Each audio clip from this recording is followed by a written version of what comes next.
coraçãozinho do lado de vocês. Isso aí! Coraçãozinho, gente. Hoje nós temos uma convidada especial, né, que é a Débora Megid.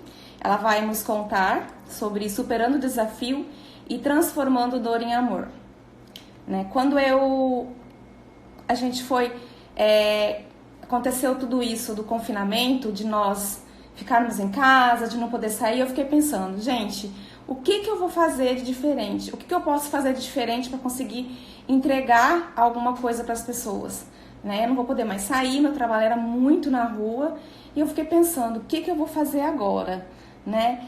E unindo a ideia que histórias conectam pessoas, né? Eu falei, gente, eu vou fazer live com pessoas que contem suas histórias para nós e que essas histórias nos inspiram, né? A ser forte, a ser mulheres corajosas. Então, eu pensei, vamos fazer isso. E quando eu joguei nos grupos, né, se tinha alguém que gostaria de fazer a live comigo, a Débora teve a ideia, né, e nos passou e eu falei, nossa, vamos fazer sim, né? Então hoje eu vou chamar a Débora para fazer a live, a Débora Megid, ela vai contar a história de superação que ela vem tendo, tá bom? Débora tá por aí, deixa eu ver. Aceitar, conectar. Pronto. E aí, boa noite, pronto. Ai, que ótimo. Ele não estava abrindo, ele travou a tela de onde eu aperto, eu tive que jogar no seu nome lá e apagou o que eu tinha escrito. Pronto. E aí, tudo jóia? Agora pronto. Deu certo. Deixa eu. Tá dando para ouvir direito? Tá. Vou acertar o ângulo porque são 9 livros segurando meu celular aqui agora. Não tenho câmera profissional, né, amiga? Igual você. Então são. Imagina. 9 livros aqui segurando. Só precisamos ouvir você. Contar a sua história de superação. Pois é, foi um prazer. É um prazer para mim. É um prazer muito grande. Quando você comentou sobre essa oportunidade, eu não pensei 2 vezes. Primeiro que para mim é um orgulho. A minha história é um orgulho. Olha aí, gente, eu tenho uns fãs maravilhosos. Eu prometi álcool em gel para todo mundo, olha lá. Né? Daí todo mundo resolveu aparecer, né? Ah lá, minhas amigas. Gente, quem tem amigos tem tudo, né? Só para... Maravilhosa, gente. Nem parece que a pessoa está confinada, a pessoa toma banho, se arruma. Já troquei de roupa, não tô mais estilo Pyong, para aqueles que estão assistindo BBB. Troquei a roupa, né? Não tô mais com a roupa de todo dia. Deu para dar uma... mas todo dia eu levanto aqui, eu tento dar uma ajeitada para mim não ficar de pijama o dia inteiro, né? Porque é uma delícia. Exatamente, né? De pijama. E para mim é um ótimo motivo, Débora, para eu me arrumar. Eu me arrumo para o meu filho, eu adoro. Toda vez que eu vou falar dele, toda vez que tem uma oportunidade para eu fazer as coisas para o Thomas, eu tento ficar tão bonita quanto ele dizia que eu estava quando a gente ia sair, quando a gente ia fazer as coisas. E eu fico imaginando ele falando isso para mim. Tá bonita, mamãe? Tá bonita? Às vezes eu não falava nada e quem tem, acho que criança, menino, não sei. Toda vez que eu me vestia, ele falava isso. Então, para mim é um motivo de muito orgulho eu me arrumar para ele, para vocês. Tá linda. Para falar do que importa. Porque quando a gente vai falar de coisa importante, a gente se veste à altura, né? Lindíssima. Obrigada. Eu tô com as minhas amigas todas aqui. Minhas amigas são muito maravilhosas, gente. Todas aqui escrevendo. E aí, bom, enfim, fico feliz que vocês tenham gostado e que vocês sintam isso também. É um prazer muito grande. É um prazer muito grande para mim estar conversando com você e estar falando sobre a minha história. Então pode falar, pode contar sobre Pode você. contar? Você veio, faz quanto tempo que você veio para Cuiabá? Então, agora já faz 2 anos e meio Uhum. e eu estou aqui. Logo que nós chegamos, eu vim com o Thomas, né? O Amaro não pôde vir no primeiro momento. A Uhum. Amaro teve que ficar, Amaro, meu marido, né? E aí, a minha tia maravilhosa. Gente, tá, eu vou parar de ler o que as pessoas estão escrevendo, porque senão eu vou conversar com as minhas amigas, com as minhas primas. Ai, gente, olha. Quando eu vim aqui para Cuiabá, a Mário não pôde nos acompanhar no primeiro momento. Então, eu vim para cá com o Thomas, né? Uhum. E ficamos aqui 1 ano sozinhos. Sozinhos não, porque a gente tem a melhor comunidade que eu poderia esperar, eu tenho aqui em Cuiabá. Às vezes, depois de tudo que aconteceu, eu me pergunto se eu vim para cá para viver tudo isso. E aí eu chego à conclusão de que isso já ia acontecer na nossa vida. Então, graças a Deus que eu estava aqui, com essas pessoas, né, com vocês. Aqui eu tive uma comunidade que nos ajudou muito, tanto na época que a gente estava sozinha, só eu e o Thomas, quanto agora, nesse período que a gente está enfrentando esse desafio, né? Uhum. E deixa eu ver, você trabalha na procuradoria, né? Também, Isso, né? isso. Eu estou trabalhando aqui na Procuradoria do município. Você já voltou, né? Trabalhar, né? Voltei segunda-feira para um grupo que eu tenho muito orgulho de pertencer, muito mesmo. Me sinto honrada de trabalhar com as pessoas com as quais eu trabalho, especialmente no meu grupo de colegas de trabalho e de amigos, né? Estão Que todos são uma aqui extensão. antenados assistindo você, né? Exatamente. Eu prometo que eu não vou ficar dando votos muito extensos. Eu sei que eu sei que tá todo mundo preocupado, quanto tempo eu vou falar. Nós temos 60 minutos para falar, mas qualquer coisa a gente volta e continua falando assim. Para quem não sabe, né, para quem entrou recém na live, Débora recentemente tem passado, né, pela perda de um filho, e que é o mais velho, de 4 anos, que é a idade do meu filho, né, 4 anos também. Inclusive, eles brincavam juntos, né, muito, eram bem amigos. E ela vai falar pra gente, né, como ela se sentiu logo depois que isso tudo aconteceu, que ela estava com o bebê, né? Você estava com que idade que estava o Bernardo? O Bernardo tinha 1 mês e quase 20 dias. Uhum. 1 mês e meio, quando isso tudo aconteceu, quando houve essa reviravolta, né, na nossa vida. Agora faz 6 meses. Eu tento não fazer uma contagem cronológica das coisas, assim. Eu acabo fazendo essa contagem porque todo mundo lembra carinhosamente das datas, então as datas acabam me marcando também. Mas eu tento não fazer uma contagem cronológica, porque um dos desafios que eu tenho com o meu luto é também fazer o meu tempo próprio e a minha maneira. Na verdade, o meu tom com H, o meu tom de lidar com essa situação. Então, a contagem cronológica, eu tento me distanciar um pouco dela, mas não usar o relógio. Difícil não contar. A minha amiga Marcela está falando aqui, é verdade, amiga. Mas faz mais ou menos 6 meses que isso tudo aconteceu. E logo que... Deixa eu contextualizar para todo mundo, para quem não conhece a história. Fica à vontade, pode ficar à vontade, contar como você se sente, tá bom? Obrigada, amiga. Eu me senti muito à vontade, por isso que eu vim ao seu encontro aqui também. Pode ficar à vontade. Thomas tinha 3 anos e 11 meses.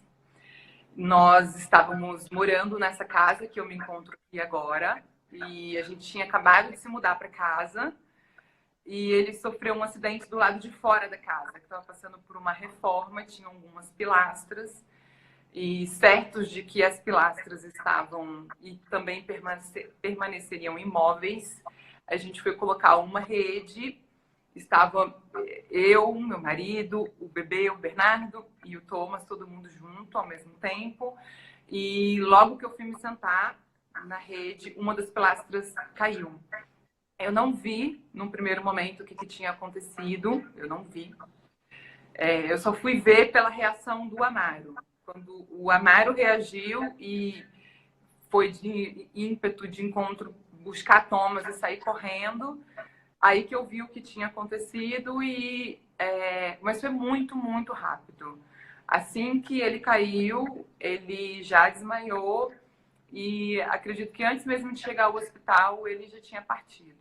Quando eu cheguei ao hospital, que não deu nem 5 minutos depois, o pessoal aqui que nos assistiu, que mora aqui conosco, aqui próximo, são pessoas maravilhosas. A gente está sempre rodeado de pessoas incríveis, sabe? Então, o pessoal nos assistiu muito bem. Imediatamente, uma das minhas vizinhas já pegou o carro, já saiu correndo, já levou. Mas quando eu cheguei no hospital, mãe já sente as coisas, eu já estava sentindo que eu iria ouvir o que de fato eu ouvi. E aí, então, ele partiu em questão... acho que não deu 2 horas. Também não quero nem me lembrar exatamente o tempo. Uhum. Mas aí deu o start no nosso processo, né? Até, assim, essa palavra, esses termos, eu busco muito, eu tenho muito cuidado, muita cautela com cada conceito que eu utilizo para tudo. Talvez em virtude da nossa profissão, mas talvez por questões de neurolinguística, não importa. Eu tenho muito cuidado com cada palavra que eu escolho para mim. E a palavra superar é uma palavra muito questionada nesse universo do luto. Há quem afirme que o luto não se supera, o luto se vive e que ele jamais seria superado. É um entendimento técnico. Muitos psicólogos afirmam isso e eu não sou técnica e jamais iria contestar o entendimento de nenhuma pessoa da área. Mas eu também tenho a minha psicóloga, que é maravilhosa, e eu também me dou o direito de trazer para mim os meus próprios conceitos. E eu entendo que o processo, o desafio do luto é superável. O desafio, sabe? Porque eu também entendo que este fato da vida, né, é um fato que marca a nossa história. Ele não define a nossa história. Ele marcou a minha história. E ele também não define a minha maternidade. Então, eu entendo que esse desafio e esse fato da vida que ocorreu conosco, ele é superável. A gente vai superar esse desafio como nós temos superado. Eu ainda estou no processo, não entendo que ele finalizou, não sei quando seria esse momento. Como eu te falei, eu não busco questões cronológicas. Agora eu estou em tal etapa, agora se passaram tantos meses. Agora, eu tento não me ater a isso, sabe? O tempo que tem passado, as etapas, porque, claro, há classificações para o processo de luto, até para que as pessoas tenham um parâmetro, né? Eu acho importante. Quando essa jornada começou para nós, eu tive um auxílio muito importante, além de toda a minha rede de apoio, que foi da minha tia, que ela está até aqui. Minha tia é coordenadora de um grupo de apoio a pais enlutados e esperançosos no Rio Grande do Norte, em Natal. E ela, em poucos dias, resumiu muita coisa para mim. Muito do que ela falou, eu tomei como aprendizado, absorvi, e aí eu consegui começar a dar o meu tom, o meu tom a essa questão. Até pensando sobre o que a gente ia conversar, muito curiosamente,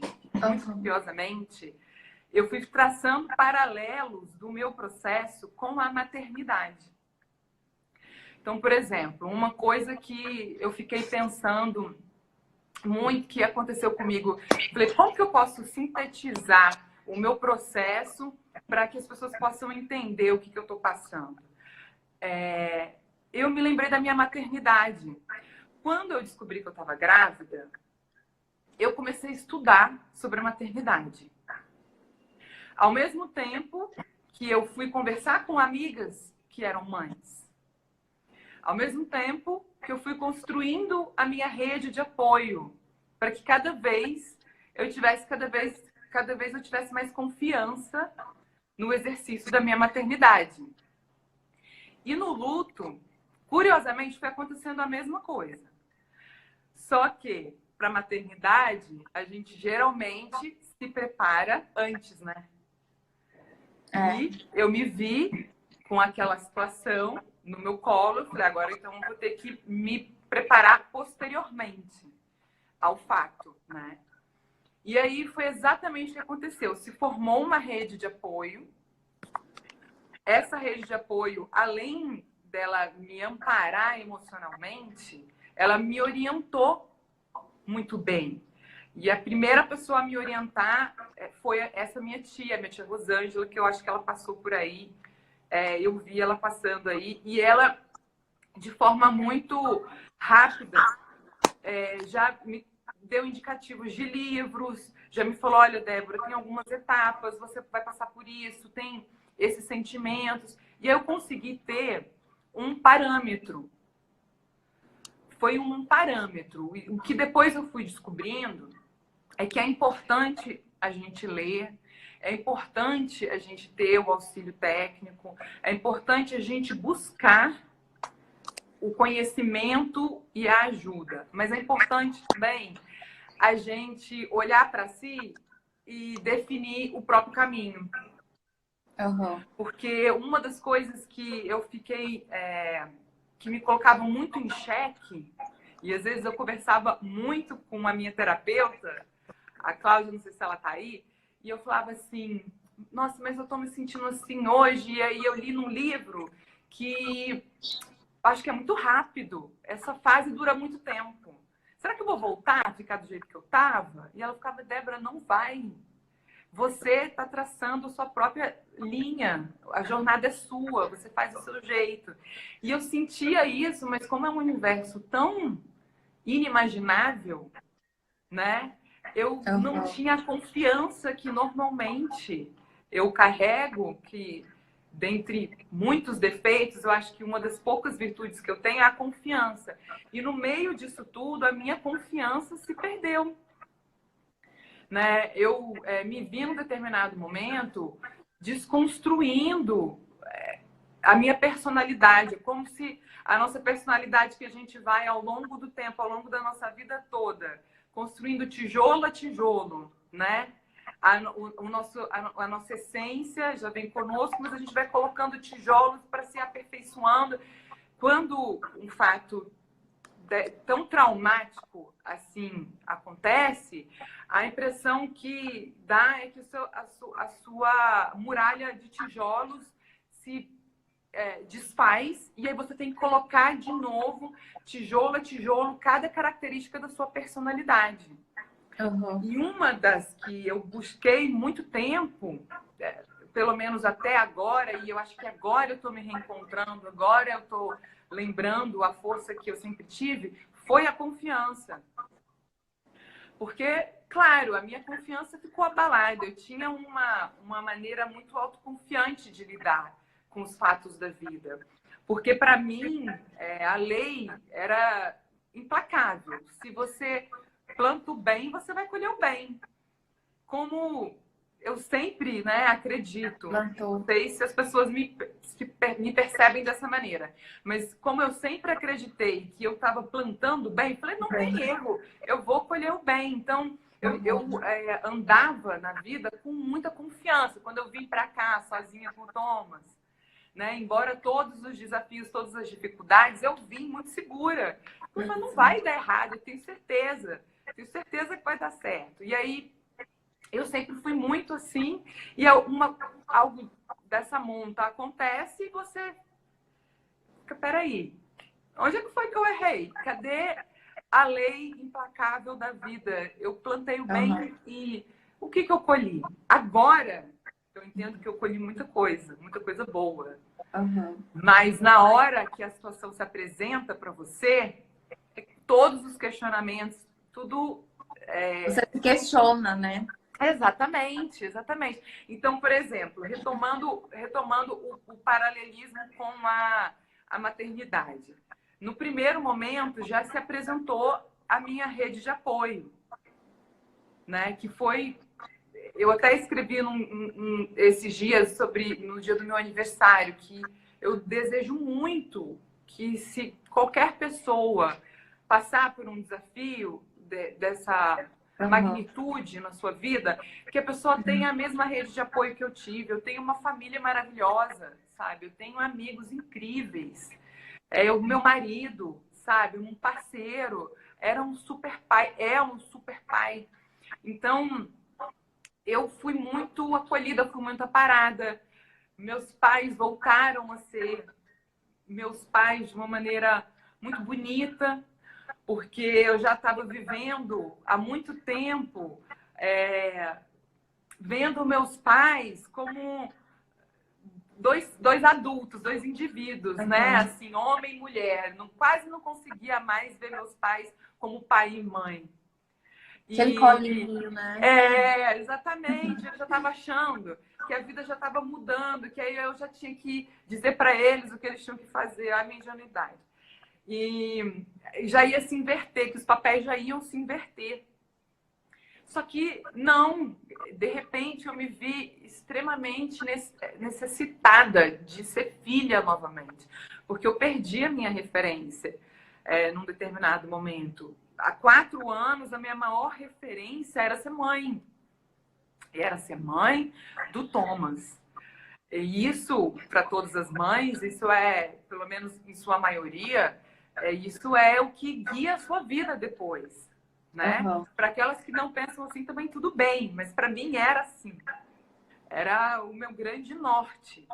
E aí, de repente, algo como isso acontece, eu fico sem referência. Ainda que você pode pensar lá, mas você não tinha acabado de ter o Bernardo, né? Sim, mas eu estava no puerpério. E aí vem mais um paralelismo do meu luto com a minha maternidade. Eu senti que o meu processo de luto teve um puerpério, assim como a gente tem na maternidade. Na maternidade, a gente, no puerpério, acho que todo mundo que é mãe se identifica muito com sentimentos altos e baixos, confusos. Muito, né? Você quer muito, né, que aquilo dê certo, mas aí você se perde ao mesmo tempo que você está cansada, porque a sua mente está esgotada, né? E eu senti isso muito forte quando eu tive os meninos e também no meu processo de luto. E foi, curiosamente também, de maneira muito foi um período muito similar, que foi o período de 3 meses. Como eu te falei, eu não gosto da contagem cronológica, mas quando eu estava raciocinando sobre isso, eu falei, que interessante. O mesmo tempo que eu me senti no puerpério do Thomas, foi o tempo que eu senti o meu puerpério de luto. Aquele momento que eu estava muito querendo respostas, ao mesmo tempo eu estava cansada, ao mesmo tempo eu já não me reconhecia. E quando eu não me reconhecia, era quando eu tinha mais medo. Porque uma das coisas que me trazia muita, e me traz muita paz, eu olhar para mim e falar, não, é a Débora. Com todos os desafios, com todos os defeitos, sou eu.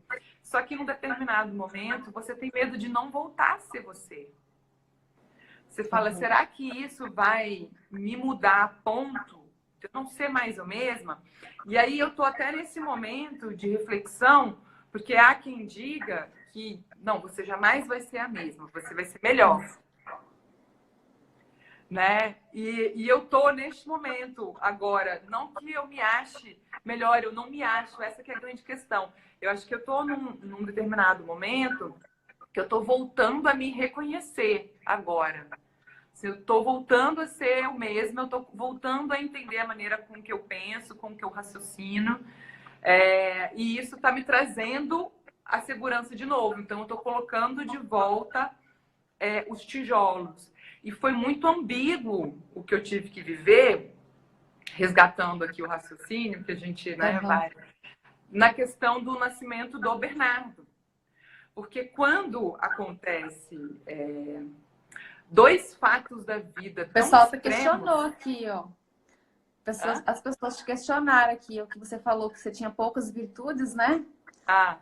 Daí fala, não, você tem 1000 virtudes, poucas, você é cheia de virtudes, maravilhosa. Você tem muitas virtudes, mulher. Olha aí, são as minhas amigas, eu tô te Como falando. assim? Poucas virtudes, tem muitas qualidades, você é maravilhosa. Então, a minha galera é muito forte, é um povo muito...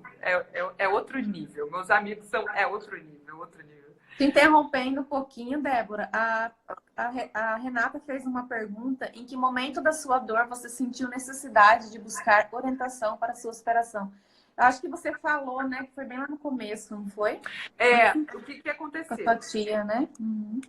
Assim, minha tia foi a minha tia foi o meu primeiro encontro com alguém experiente. Foi a primeira pessoa da minha rede de apoio que se apresentou e falou: eu já vivi isso, eu posso te ajudar.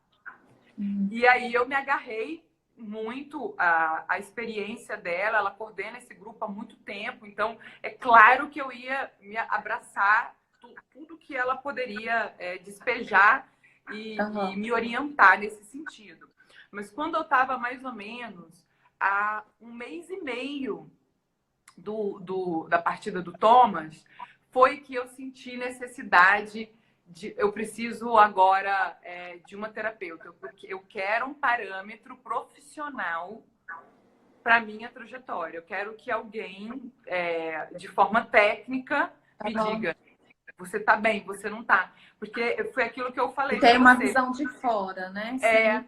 Toda aquela confiança que eu tinha, que eu era, né, que eu era muito segura das coisas, eu fui perdendo. E aí, ainda que todo mundo falasse, não, mas você não precisa. Eu senti que eu precisava. Eu falei, não, eu quero que uma pessoa equidistante olhe para mim, olhe para o meu processo e diga: é isso, continua, faz do seu jeito. Porque quanto mais eu lia também, como eu estava falando, é importante, assim como na maternidade, é importante a gente estudar. Mas o que a gente lê não pode ser o que vai definir o nosso caminho. Cada um, não é? Cada um vai fazer a sua maternidade, não é isso? Você vai ler e você falar: não, eu vou cuidar do meu filho do jeito que o meu coração diz que eu tenho que cuidar do meu filho. E é a mesma coisa do meu filho Thomas e de mim, da continuidade da minha maternidade, do meu processo. Mas como eu estava insegura, eu queria que alguém falasse para mim: não, você pode fazer desse jeito. Não precisa. Porque quando você vai lendo, às vezes nos livros, as pessoas vão estabelecendo parâmetros, né? Demora 1 ano, tem gente que nunca supera. E aí você está tão fragilizada, e aí se você vai ouvindo essas coisas... gera insegurança. Exatamente, potencializa, porque você está frágil. Então, foi mais ou menos há 1 mês e meio do processo que eu comecei a trabalhar com a Cláudia. E ela me dá a maior força, porque às vezes eu tenho umas ideias e aí eu vou subindo, e ela: não, é isso mesmo, vai, tá certíssima. Vai, e aí vai me ajudando a resgatar a minha confiança também. Mas o que a minha tia falando, a sabedoria é buscar ajuda. Uma das etapas, também dizem, que é que num determinado momento você sente a necessidade de buscar ajuda. E esse momento é particular para cada um. E foi mais ou menos na época que eu estava com 1 mês e meio, principalmente porque eu acho que eu estava tentando racionalizar tanto o que eu estava sentindo. Eu estava com o Bernardo no colo, amamentando, né? Continuei, deu certo, graças a Deus, eu continuo amamentando ele até hoje. Mas as mães podem imaginar quão difícil não foi dar continuidade à amamentação do Bernardo nesse processo todo. Uhum. Mas era algo que eu queria muito, porque eu sabia que se eu, porventura, deixasse de amamentar ele, eu ficaria ainda mais triste. Ia comprometer meu processo mais. Então, foi algo que eu quis muito. Só que eu racionalizava, eu estava racionalizando muito, eu não conseguia parar de pensar. Eu ficava desconstruindo e tentando classificar as coisas. E aí eu ficava imaginando Bernardo, e eu pensava, não, quando Thomas estava na mesma fase do Bernardo, eu cantava para Thomas, mas eu não conseguia cantar para Bernardo, era algo que me remetia muito fortemente ao que eu tinha vivido com Thomas. Então, eu precisava também de um parâmetro para que alguém dissesse, tudo bem, você tem tempo para construir a sua relação. Porque essa ambiguidade era muito grande. Ao mesmo tempo que um filho tinha partido, o outro filho tinha chegado. Eu senti muito medo. A Gabi está perguntando, você sentiu medo nessa hora? Eu senti muito Isso eu ia falar. O pessoal está perguntando para você falar referente ao medo. O medo foi um sentimento que me acompanhou por muito tempo. Assim, graças a Deus, por isso que eu falei, agora eu estou me reencontrando, então, comigo mesma, e reconhecer esse sentimento foi difícil para mim. Porque fazia tempo que eu não sentia medo. Fazia anos tudo não querendo quando eu converso assim, quem me conhece não vai me interpretar mal. Não sou eu me vangloriando. É uma história familiar também. É a minha família de mulheres fortes, de mulheres valentes. Muito. Sabe? Os meus pais que sempre me colocaram todo o sustentáculo que eu precisei, todas as ferramentas emocionais. Tua mãe é maravilhosa, né? Também, é maravilhosa. Minha mãe, minha avó, minhas tias, minhas primas, sabe? No DNA dos dois lados é só mulher maravilhosa, é só mulher muito forte. E isso tá em mim. Então, eu fiquei anos sem ter medo. Quando eu passei pelo processo de estudo também, que foram anos estudando, que não parava, e você não sabe quando é que vai terminar, enfim. Né? Quem passou por isso também sabe quão difícil é. Eu não tinha medo, eu confiava muito. Não, uma hora vai dar certo, uma hora vai dar certo. Então, quando eu me vi com medo, eu não sabia nem que era esse o nome do sentimento. Começou com coisas simples. Eu não queria dormir sozinha. Eu não queria sair sozinha. Não queria tomar uma decisão, porque eu ficava assim, será que agora essa é a melhor decisão que eu vou tomar? Já não sei mais qual que é a melhor decisão que eu posso tomar para mim. E aí, uma das coisas que eu tenho escrito muito, que a gente até depois vai conversar um pouquinho sobre isso, né? Que eu estou escrevendo sobre esse processo como uma maneira de me ajudar, mas especialmente como uma forma de ajudar. Priorizar os seus sentimentos, né? Exato. E organizar. Porque quanto mais a gente fala, mais organizada fica. Mais sentido. Começa a entender melhor isso.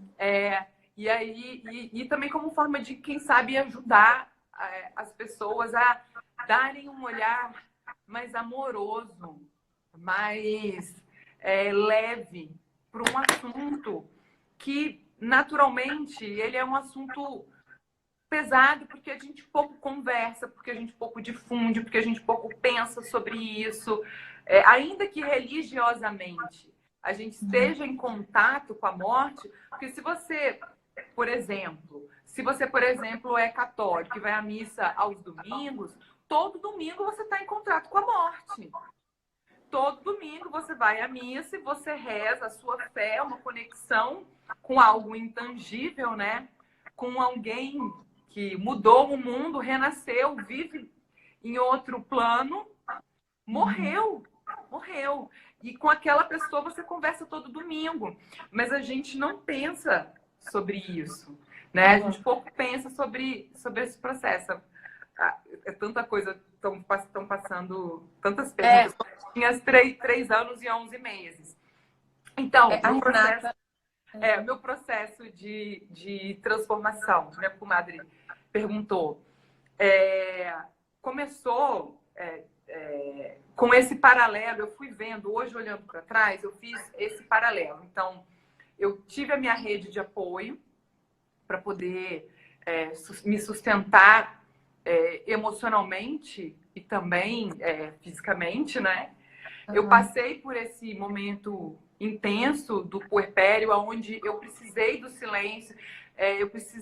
Você precisa, em algum momento, eu acredito, da inércia mesmo, para que os raciocínios eles assentem, para que a poeira baixe e você entenda que aquele é um fato da sua vida, que te pertence. Porque num determinado momento, eu fiquei também tanto tempo com os meus pais, fiquei 2 meses na casa dos meus pais. E o que foi muito bom, porque eu fui muito acolhida, por um lado, me tirou da minha realidade. A minha realidade é aqui, a minha casa. A minha casa, que hoje eu vivo, e foi aonde ele partiu, eu precisava voltar para entender que esse é um fato da minha história, esse é um fato da minha vida. E a minha vida daria continuidade aqui. Pode ser que, por qualquer razão, outra pessoa no meu lugar optaria não dar continuidade a morar aqui. Não tem problema, eu estou explicando qual foi meu processo de transformação. Quando eu voltei aqui para casa, para minha casa, e eu comecei a entender, essa é a minha vida. Essa é a minha história. Na minha história, fisicamente, eu não encontro mais Thomas. Aí que começou, não, mas espera aí, eu não deixo de ser a mãe do Thomas. Não deixo, jamais, não vou deixar de ser. Então, eu preciso não me conectar mais com ele. Como é que eu faço para manter isso aceso? Para dar outro tom, com H, à minha maternidade? Como é que eu consigo continuar sendo mãe dele, que era o que eu mais queria?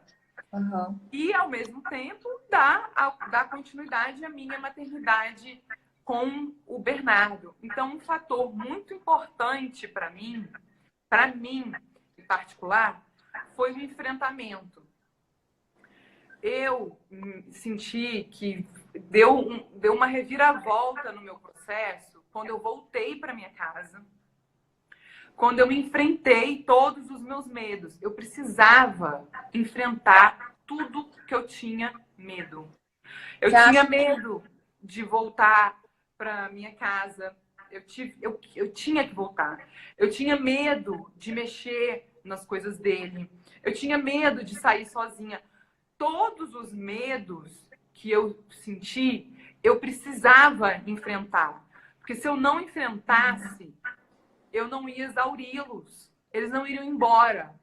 Não era eu mudar de casa. Eu poderia mudar de casa, mas o meu medo ia me acompanhar onde quer que eu estivesse.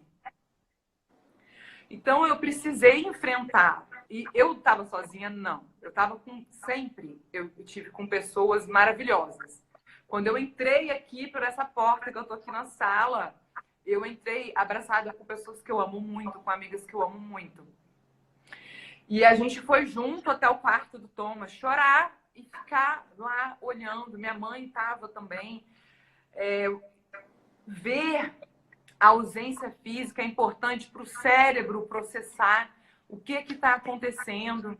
Quando eu fui mexer nas coisas dele, não foi fácil, mas o meu coração, ele não se acalmava enquanto eu não enfrentasse tudo. Enquanto na minha cabeça, tudo que me fazia meu coração bater mais forte e me trazia medo enquanto eu não enfrentasse aquilo, eu não me livrava. Aquilo não ia embora.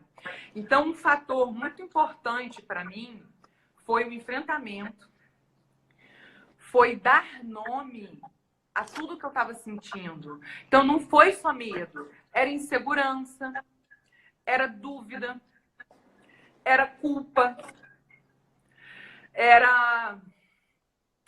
Por hora eu consigo lembrar desses, mas infinitos. E eu me lembro claramente, quando eu converso com a Cláudia, minha terapeuta, por telefone. Antes da gente conversar, eu gosto de anotar. E aí eu vou e falo assim, essa semana eu quero conversar sobre tal sentimento. Porque enquanto eu não faço toda a análise, eu não disseco aquilo, sabe? Hoje, essa semana, eu estou me sentindo culpada. Por que eu estou sentindo? Por quê? Por que eu estou sentindo essa culpa? O que está acontecendo?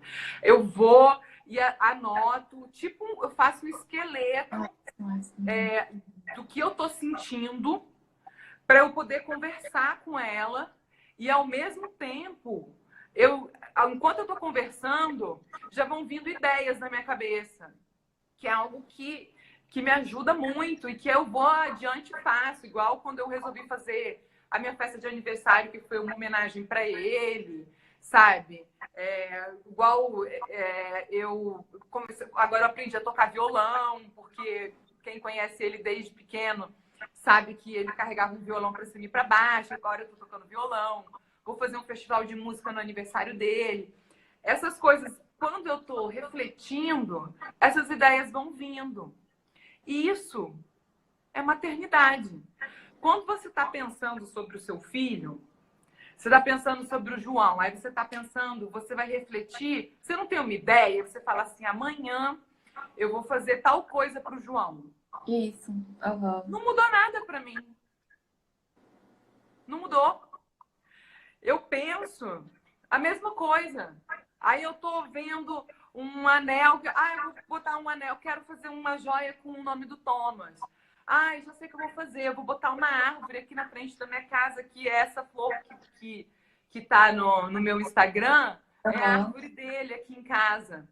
Então, eu vou botar uma árvore. São ideias palpáveis. Que é exatamente quando a gente tem um filho, eu tô aqui com o Bernardo, aí eu falo, vou comprar uma roupa para Bernardo, vou comprar um brinquedo para Bernardo, vou fazer tal coisa para Bernardo. Para o Thomas é a mesma coisa, eu continuo maternando 2 meninos. Pode chamar, cada um fale o que quiser. Eu continuo sendo mãe de 2 meninos. E eu materno, eu gesto cada um, eu estou gestando cada um deles. Agora, é claro, ajuda muito, muito a história que eu tive com ele. Ajuda o fato de eu achar ele um menino extremamente especial. Então, se esse não fosse o tom do meu luto, eu não estaria fazendo jus ao filho que eu tive. Eu sei o que eu vivi desde a primeira oportunidade que eu tive quando eu descobri que eu estava grávida dele, até o período que eu exerci efetivamente, fisicamente, a minha maternidade. Eu sei o que eu vivi. Então, eu serei ingrata se fosse outro tom que eu desse para esse processo. Jamais eu seria amarga. Em respeito a ele. Em respeito a ele. Quando, às vezes, por isso que eu amo falar sobre ele, às vezes eu entendo isso, as pessoas têm... elas ficam preocupadas em como que elas vão me abordar. Como é que eu falo com ela? Porque a gente nunca sabe, né? Como a gente aborda esse tema, como que cada um vai reagir. Então, com muito carinho, de maneira muito carinhosa, as pessoas elas têm muita dúvida de como elas se aproximam, de como elas colocam a situação, de como elas perguntam as coisas para mim. Mas eu adoro falar sobre Falar, Thomas. né? Eu adoro, eu gosto Então, muito. É algo que eu tenho muito orgulho. Eu não, eu até escrevi isso, eu estava lendo de novo o que eu escrevi esses dias, quando eu postei de novo uma foto. Apontem a minha casa, me apontem na rua e digam, aquela é a mãe do Thomas, me apontem, sabe? Não vou me incomodar de ser apontada por isso. Você acha que a maior dificuldade, uma das maiores, não acredito, não é a maior, uma das maiores dificuldades foi você voltar para casa de todo esse processo? Foi. Porque o que acontece? No início, eu entendi o que tinha acontecido. Há quem diga assim, mas a ficha demora para cair. Eu acho que não é isso. Eu entendi o que tinha acontecido. Até uma amiga estava me lembrando esses dias, ela esteve comigo lá no hospital na hora que me deram a notícia e ela falou para mim, a Gabi, falou assim, amiga, você estava muito serena. Não é que eu estava serena, é porque eu acho que eu sou muito racional. Então, na hora que... primeiro que eu já sentia no meu coração que tinha acontecido isso, né? E depois, quando o médico veio falar, eu comecei na hora, eu fiz um esforço. Teve um momento que meu cérebro chegou à exaustão mesmo, um mês e pouco depois. Porque eu já comecei a racionalizar aquilo. Primeira coisa, eu comecei a pensar, ok, nós vamos doar os órgãos dele, não vamos. Eu já falei para Mário, agora eu quero vê-lo. E pude vê-lo, pude segurá-lo, pude cantar para ele, pude ficar com ele. E aí, quando a gente saiu de lá, eu não conseguia parar de beber água, porque eu estava já racionalizando. Eu preciso beber muita água, porque senão eu não vou conseguir amamentar Bernardo. Então, para eu conseguir continuar amamentando Bernardo, eu tenho que beber muita água. Gente, alguém me traz comida. Eu não queria comer, mas eu já estava... Já sabe quando o seu cérebro já vai fazendo todas as projeções? Se eu não comer, se eu não beber água, daqui a pouco eu não amamento Bernardo. Então, não tô com fome, mas vou comer. Não tô com sede, mas vou beber. Coloque ele no peito pro leite não secar. Eu fiquei um certo tempo racionalizando, tentando racionalizar a situação. Teve uma vez que eu estava conversando com meu pai mesmo e tentando, de uma maneira muito racional, dissecar os sentimentos. E aí ele virou para mim e falou assim... não tem como você racionalizar isso, Débora. Não tem como. Você tem que simplesmente sentir. Entendeu? E aí, quando eu estava na casa dos meus pais, eu fui abrandando, fui entendendo o que tinha acontecido, no sentido de sentir aquilo na minha rotina. Eu acho que não é que a ficha não caiu, não é isso. É que você percebe aquela ausência física, né, na rotina, no tempo, no dia a dia, que você vai vendo que você vai realmente ter que transformar essa relação. Fizeram uma pergunta, Débora. Como que Deus continua sendo para você depois? Se ele continua sendo o mesmo para você? Isso aí é muito interessante. E a tua mãe está falando aqui também, ó. Minha mãe, eu vi minha mãe falando. É muito... olha, é muito curioso, porque eu escrevi sobre isso anteontem. Sobre fé. Amiga, nós temos 5 minutos. Sério? Já falei isso tudo? Só para te lembrar. A gente vai ter que... outro dia a gente volta. Deixa eu falar também. Sério, você tem 5 minutos para dar 1 hora? Isso, mas a gente pode voltar se você quiser falar mais. Bom, não sei, se o pessoal quiser eu continuo falando, senão a gente volta outro dia. Isso, porque eu queria falar também sobre a página que eu estou escrevendo. Mas depois também, quando eu for abrir, que vai ser no aniversário dele... Né? Tá escrevendo já, né? Quando for no aniversário dele, no final do vai ano... abrir para todos. Aí a gente volta, a gente pode falar. Mas volta a divulgar.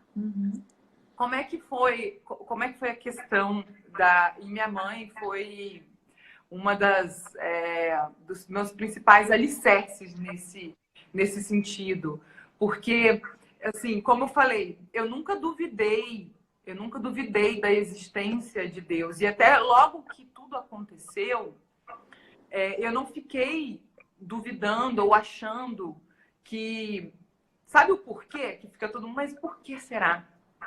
Por que será? Por que será? A minha grande questão, num determinado momento, era sobre a minha responsabilidade no sentido de isso de fato estava escrito na minha história? Será que é o que muitos dizem sobre aceitação, mas que eu, mais uma vez, não gosto muito desse conceito. Para mim é mais uma questão de entrega. É um determinado momento que você opta por você ativamente, e não, porque aceitação eu vejo por um viés muito passivo. Aquilo aconteceu e você simplesmente tem que deixar. Não, a entrega, no momento que você se sente preparado, no momento que você se sente de acordo, você entrega aquilo para sua própria história. Mas, enfim, eu nunca ficava perguntando o porquê disso ter acontecido. Eu não tinha essa curiosidade. Você quer que eu encerro aqui e abra ela de novo para não cair e nós não perder? Que já vai dar. Já vai cair. Isso. Não sei, o que vocês acham? A gente quer o pessoal está pedindo para voltar, né? Mas daí você pode ficar mais tranquila, né? Para não... Tá, pode fechar, amiga. Pode fechar. E se quiser... Tá, eu vou fechar aqui, porque ele já vai fechar. E daí eu volto, tá? E você continua falando sobre essa questão, que tem o pessoal que fez algumas perguntinhas aqui também. E, gente, já volto.